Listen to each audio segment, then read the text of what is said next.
All right, hello, welcome. So this is my first video lesson that I'm doing. And this is basically a little presentation to help you get prepared for the AP Psych exam this year with the changes being made because of the coronavirus. So we'll be looking at a couple of different things. So first of all, just going over a review of what the changes are to this year's exam. I'm sure you guys have heard that the exam is now only going to be a free response, 45-minute free response question. So we'll also look at the content that is and is not covered because they are shortening the content that you need to know for this exam, because I know a lot of people weren't able to finish a lot of the required content because of schools closing down and everything. And then we're going to look at some of the writing skills that will be very important to doing free response questions, since that is the entire test this year. Knowing how to write a good essay for a psych exam is super important. So we're going to be doing that by looking at the chapter 9 essay question. So this is the unit on memory, and basically reviewing it and going over how we apply some of these writing skills to an essay that you guys already looked at and answered yourselves. And so you can kind of use that to compare and see what you did, if you can remember, compared to the optimum ways of doing this. Maybe you have heard about the acronym SODAs. We've used that, at least in my class, at the beginning of the school year. And we'll go over that and how that applies to the Chapter 9 essay question by looking at some examples of both good and bad examples of how to apply SODAs. We'll also have some other tips to keep in mind for just writing a good essay question in Psych. Okay, so for changes to this year's exam, so there are no more multiple choice sections. It's going to be a 45-minute free response question or questions that can be taken online with a computer, tablet, or smartphone. They're also allowing you to handwrite the essay and then submit a photo. How those details will exactly be worked out, we don't know yet. The College Board will be telling us those things, I believe, on April 3rd. They'll have some more details for us. There will also be two different test dates that will be offered, sometime in May and June. Again, we don't know when that's going to be. They're still figuring things out. And so you will have some flexibility in when you take the actual written portion of the exam, or the written exam.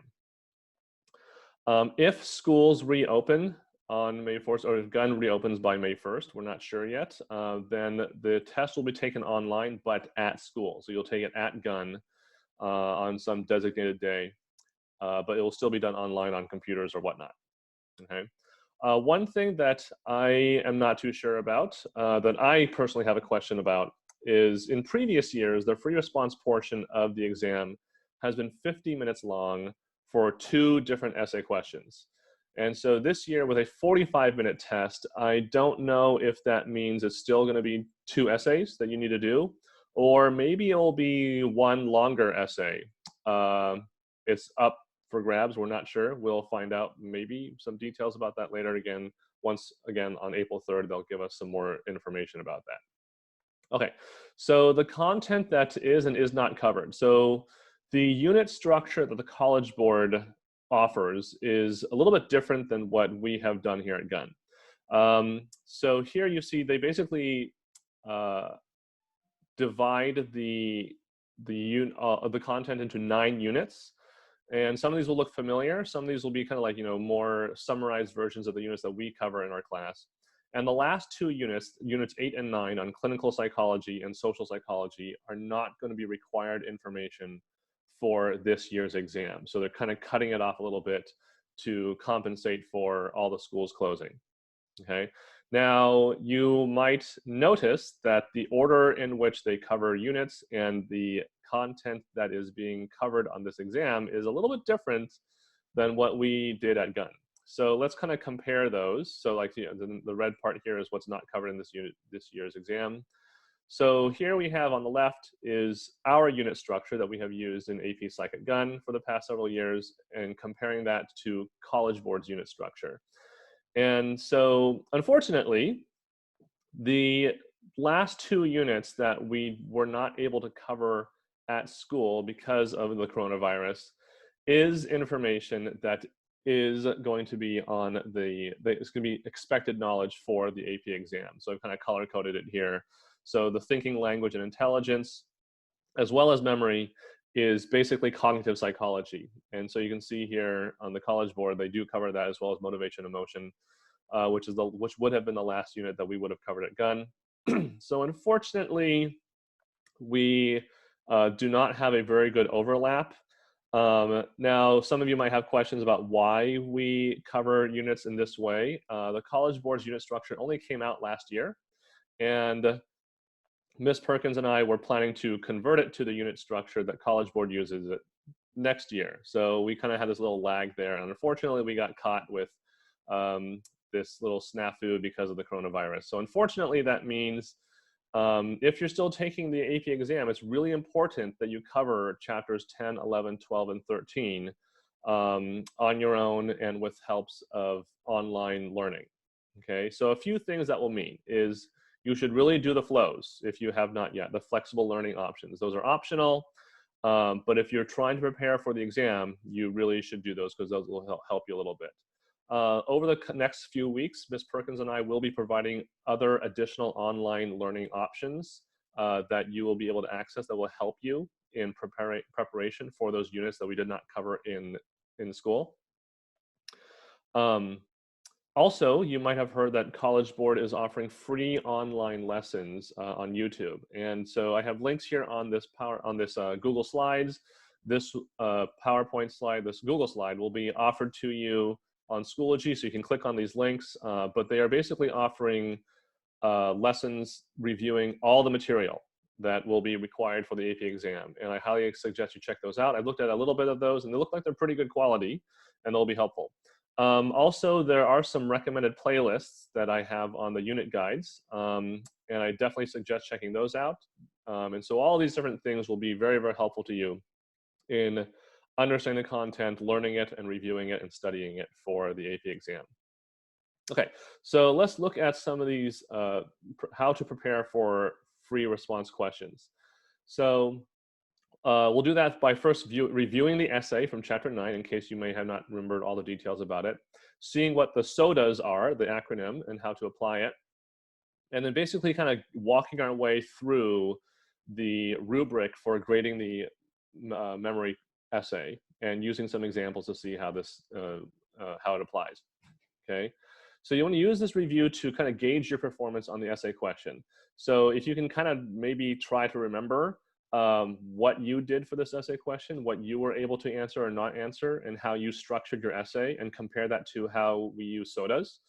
And understanding how this essay was graded can help you prepare for future essays that you need to write, namely the AP exam. Also, I hope the goal here is that seeing how SODAs works will help you to see how this is helpful for the reader, for the grader, as well as for you when you are writing your essay to give you the best possible score. If you didn't know, I have actually been an AP reader the last 2 years. And so I can also hopefully try to give you a little bit of insight into what this looks like from the reader's perspective, and also why this is super helpful for you in making the best possible essay to get a good score. Okay, so let's quickly review the essay question from the memory unit. Okay, I'm not going to read this whole thing, but basically there was this hypothetical experiment where people were shown different kinds of photographs. The first photograph they saw was a man and a woman interacting in a public park. And then afterwards, they saw several other different photographs, each for 10 seconds. And then after they had seen this series of questions, the experimenters asked them a question of what was the man doing to the woman in the public park photograph. And a significant number of participants described with certainty that the man was being aggressive towards the woman instead of the other way around, which was what was happening in the original photograph. Okay, and so that you have to try to apply these different terms: schema, the retrieval cue of priming, retroactive interference, misinformation effect, and overconfidence to this scenario, and see how they apply. Okay. Yeah. And it also asks you here to try to define the term first and then apply it to the question, which is something you always want to do for any essay question in psychology, okay, AP Psych. All right, so the SOTAs, just as a review here, we have different things. It's basically an acronym here. So the first S stands for spacing. And basically this means that as you are writing your essay, you want to leave at least one blank line between each point or concept that you're trying to answer in the question, okay? Order is the next one, where you want to try to answer each point and concept in the same sequence that they are listed in the question. So almost any AP Psych question that you get is going to have a list of questions here. Oops. A list of terms at the bottom here that you want to do in the specific order they give you, okay? And that's going to be helpful for both you as well as the reader in finding the points that you need to answer, making sure you've answered all of them, and that everything is complete. Okay, D stands for define. You always want to try to define the term first, even if you can like literally regurgitate the textbook definition onto your page, do that, okay? This is going to prepare your mind to kind of set things ready for you to be able to apply it to the essay. And also sometimes defining the term can help with scoring points for the essay. The next one here is apply. So this is the bread and butter of your essay question of how to score points, is that you need to relate that term to the scenario given. And you usually need to reiterate this for every concept. So for each separate concept that you are trying to answer, you need to somehow deliberately put this into the scenario and explain why this concept is applicable and how it works in the scenario given, okay? Synonyms, so you need to use different words to explain the concept. You cannot just parrot back the term itself in the definition or application, okay? So the last two here, applying and synonyms, is really important because what you are trying to do in the essay question is to prove to the reader that you understand these terms and how they work and how to apply them in psychology, okay? And so just using the same word again doesn't really prove it, and you need to apply it to a certain scenario to also prove it, okay? So let's go through these one by one in a little bit more detail, comparing it to the memory essay. So I have here like a big wall of text. You do not need to read the whole thing. That's not really the point. But basically, this is kind of like a mock-up of a response to the memory essay. And on the left, we have an example of bad spacing, where basically it's just like one gigantic blob of text. There's no indentations, no paragraphs. The person is just kind of scrambling around to write as much as they possibly can to answer the question. Now, there's nothing necessarily wrong with this structure. It will still be scored, it will still be graded and read, but it's going to make things a little bit difficult for both you and the reader. So on the right side here, we have an example of good spacing, where each separate little paragraph is addressing a different term or concept. So we have schemas, we have the priming, we have retroactive interference, etc. And putting a space between the paragraphs is helpful for a couple of reasons. So for you, as the writer, if you leave one or two blank spaces between each concept, let's say you suddenly remember a really important detail that you need to include in that concept that will help you score the point. Because you have a couple extra lines there, you can now fill it in, right? You can, rather than like, writing at the bottom of your essay and then like drawing a little arrow to it or something, you have extra space there to write it. It's good for the reader because as I'm reading through the essay, trying to see if you have addressed every single concept, it's all broken down for me and very easily visual. So I can pick up on each concept that you are trying to answer and see clearly that you have it. Like if I'm looking for 7 different concepts that need to be addressed in the essay and I see 7 little paragraphs, then I'm very sure that you have addressed each 7 very, very efficiently. This also helps you for making sure you've kept track. So if you had those 7 terms that you need to address for the essay question, when you go back and look at your essay to make sure it's all there, you now know for sure that you've addressed all 7.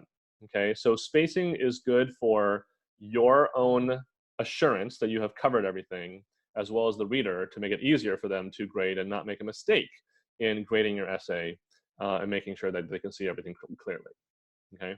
The next one here is order.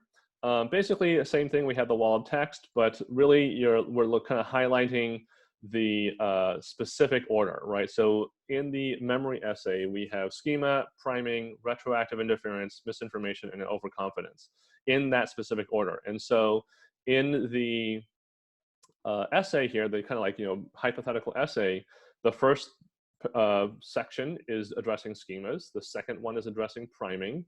And the next one is addressing retroactive interference, just like in the order given in the original essay. Okay, and so on. So again, this is going to help you in making sure that you've checked off all the different concepts that you need to address. And again, if you're doing things out of order, sometimes it's easy to lose track. So like maybe you answer the schemas point, and then you answer the retroactive interference point. And because things are out of order, you might have skipped priming and forgotten to answer that question. So keeping things in order and keeping things spaced out is super, super helpful for you in making sure you catch all the points and that the reader can also see it clearly and read it and give you those points.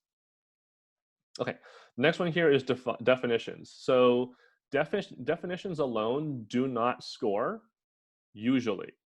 Okay, so most of the time, like I'd say 80, 90% of the time, a raw definition will not count, but sometimes they do. Okay, so putting the definition there on your essay is going to sometimes help you get that point. It really just depends on the rubric. It really depends on what the question is and the terms that you're trying to apply. Every rubric is different. From the last two that I've done, sometimes you need to have some kind of application. Sometimes an example will help. Or sometimes a definition will clarify it enough to score a point for someone. So always put the definition. Having the definition there also helps you to kind of center your focus in your writing to ensure that you are properly applying the term and applying the right term, right? So if you spend some time to write out that definition for, retroactive interference, then you can see visually on the paper or on your screen what you need to address next, right? So you have defined retroactive interference, and then you can go and apply that to the scenario into this hypothetical experiment for the memory essay. Okay, so let's do some examples here. So for schemas, that is the first term in the memory essay. Now, actually, before I show you some of these examples, try to think how you answered this question in your essay. If you can try to recall back, how did you define this term in the essay? I'll pause for like about 10 seconds here for you to think about how you might want to define schemas in an essay format.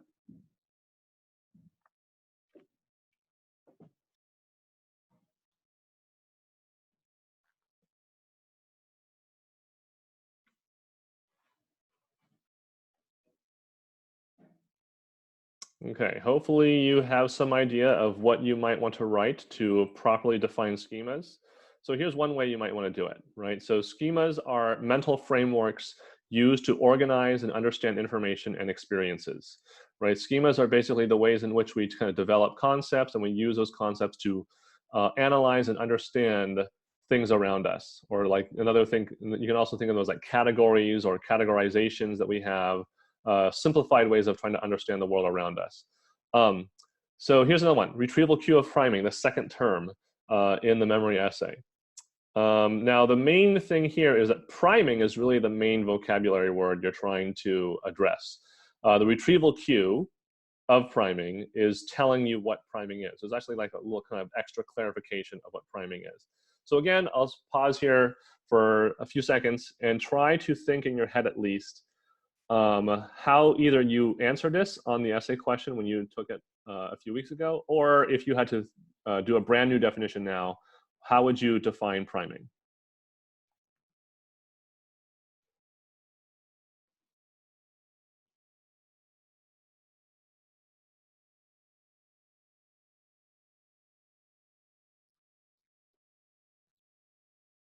Okay, All right, here we go. So here is one possible way to define priming. You can say priming is when a stimulus, something out in our environment, a stimulus activates an association to a specific memory. Now, with some of these definitions, there's always going to be different ways of wording things, right? There's not just one single way to define things always. And so another example might be to say priming is when activating specific associations makes certain memories more accessible. The main idea here behind priming is that there's something in our environment or some word or cue or whatever it might be that activates one of those one of those strands in the web of associations that we talk about. And when you can activate that strand, when you can activate that association, it will make certain memories and certain information much more accessible to you and easier to retrieve, right? So it's a retrieval cue. When you're primed to think about certain things, those certain things become easier for you to access in your memory. Okay, all right, so the next one here is application, applying the term to the scenario. This is the main way to score points in the FRQ. And it's really important that you're using very specific psychological language to prove that you understand the term, right? Sometimes being too vague or using more like everyday layman's terms will be not good enough for the reader to know that you know what you're talking about, okay? So we'll keep on going through the different terms in the memory essay, the next one being retroactive interference. And so, you would try to define the term first for retroactive interference, which basically we would say here is that retroactive interference is when newer memories disrupt the recall of older information, right? So all the new stuff in your head is making it harder for you to access some of those older, more distant memories. And so the way we would try to apply that term, or again, I should probably stop and let you try to think about that. So knowing that retroactive interference is when new information is getting in the way of old information, and considering this memory essay where the participants had to see this original public park photograph, and then later they saw a bunch of other photographs, how would we try to apply and explain how retroactive interference is involved in this essay? So think about that for a few seconds.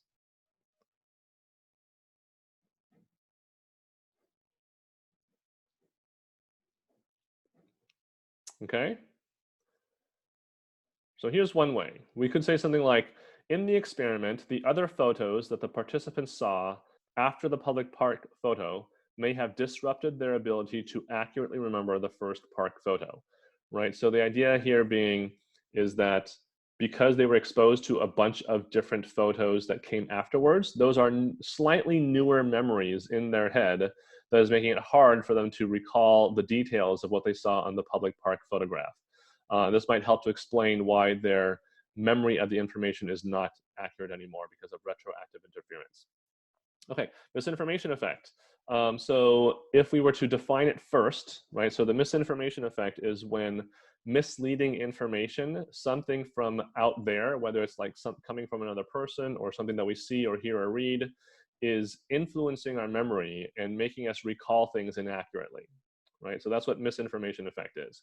So again, I'll give you a few seconds to think about this. How would the misinformation effect apply to this memory essay of showing them these photographs and then asking them a question about the public park photograph?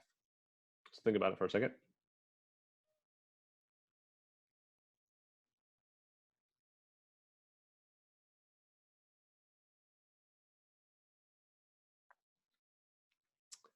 Okay, got some idea in your head perhaps?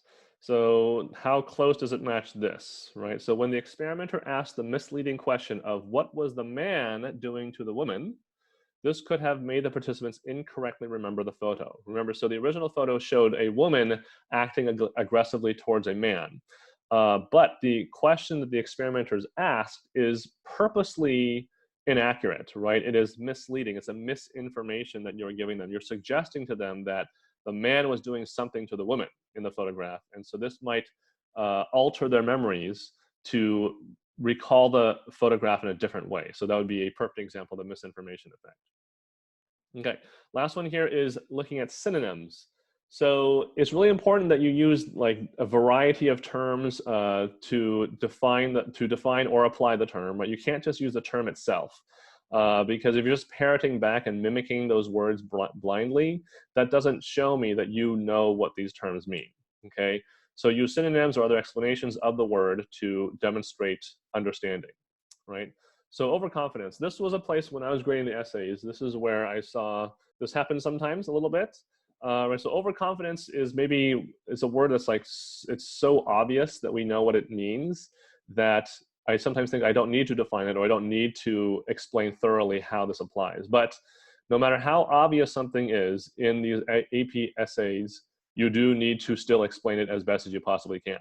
Okay, so I think on this one I have a good and bad example of how to define or to apply these terms using synonyms or not using synonyms. So for overconfidence, a bad example of this would be to say something like literally parroting it back. Overconfidence is when we are overconfident or too confident about our opinions. So a couple things going on here is, first of all, you're just repeating the word, okay? And it's not really clear exactly what you mean by opinions. So this would be an example of where a term or a word that you use is not clear enough, not specific enough of how this applies to the essay itself. Okay, so here's a better example of how to in this case, you're defining the term, right? So a better one would be overconfidence is when we overestimate our likelihood of being correct, right? Or the way I like to put it is that overconfidence is when you are more likely to be confident than you are correct in something, right? So that would be a way to define it. Okay, so in terms of synonyms, you want to use this for definition and application in our SODA's acronym. Okay, all right, and then we have retrieval queue of priming. Just going back to that one as a quick little example again. So a bad way to describe this, or to apply it in this case, is to say the participants were primed to retrieve information when the experimenter mentioned public park photo, right? So we're trying to apply the term, but here it's not really clear enough because you're just repeating the words back, priming and retrieving. And so you need to use some other language to show me that you know what prime means and that you know what retrieval means in the context of memory, okay? So a better example would be this. In the experiment, when the experimenters asked about the public park photo, this primed or activated the participants' memory of the first photo they saw, right? So this is telling me in more clear details that the person understands what primed means, is that when they saw that specific cue of public park, right, that activated certain associations in their mind, allowing them to retrieve memory of that first photo, okay? So whether you're defining the term or applying the term, you want to be clearly explaining these things and not just parroting back or mimicking the words themselves. You gotta use something else. So if the term is overconfidence, you gotta use something other than overconfident, right? Being certain or being sure of yourself would still work, okay?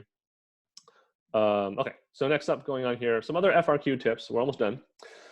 So a few other things to keep in mind with these essays is you do not need to bother with any kind of introduction or fancy conclusion, right? It is absolutely not necessary. As a reader, when I'm looking at these essays, I will literally skip over that sentence when I'm reading it. So like if it's just like, oh, this is, memory is super important and this is why, that's not necessary. That's not gonna score you any points. And as a reader, I don't need to read it, okay? So don't even bother with that. Just go straight into answering the prompts, defining the term and applying it one by one, going through all the concepts that are listed in the essay question. That's literally all you need, okay? Always use complete sentences. This is extremely important. I frequently get essays in my class where people are just listing out the terms, or they're just using short phrases, or things are bullet points, and those do not score. Even if the information is exactly accurate, it cannot count, okay? We need to be looking at complete sentences when the reader is grading your essay, okay? So please make sure you do that. You cannot use bullet points or phrases, okay? Another thing about that is that you cannot use illustrations unless the essay question specifically asks you to draw something or write something, like maybe make a little graph or something. That hardly ever happens though. So you can use an illustration to help clarify a point, but you still need to write things out clearly for a person to read, for the reader to read and to grade, okay? Spelling and grammar also do not count as long as the reader can comprehend what you're talking about. So as long as the spelling is close enough and I know what you're talking about, I will assume that that's what you're talking about and it should be a good, okay? Unless the grammar is incomprehensible or the spelling is so confusing that I do not know what psychological term you're referring to. Otherwise, as long as I get it, it still counts. So we're not grading on grammar or spelling or anything like that. Also, inaccurate information does not count against you. So if you have incorrect information, it's not gonna, we won't take away points because of that, unless it directly contradicts the correct answer, okay? So sometimes people will try to like start throwing out different ideas and putting other things into their essay question, hoping something sticks. Like usually it's a sign that the person doesn't really know exactly what they're talking about. And that's usually not gonna be hurtful, but sometimes that can nip you in the butt because you end up saying something that's contradictory to the information that we're looking for, and then that will invalidate your point. But vast majority of the time, 95% of the time, inaccurate information that's in the essay will not do anything to count against you. Okay, that's about it. So I hope that is helpful. And probably on Schoology or something like that, we'll offer, like if you have any questions or clarifications about anything here in this video, please don't hesitate to message or email me, or if you are with Ms. Perkins, to ask her as well. And like I said, we will be trying to supply more videos in the future, other things that will be helpful for you in your review of material that we weren't able to cover at school because of the coronavirus. Okay. Otherwise, I hope you stay safe and stay healthy, and try not to be too bored during this shelter in place, and good luck.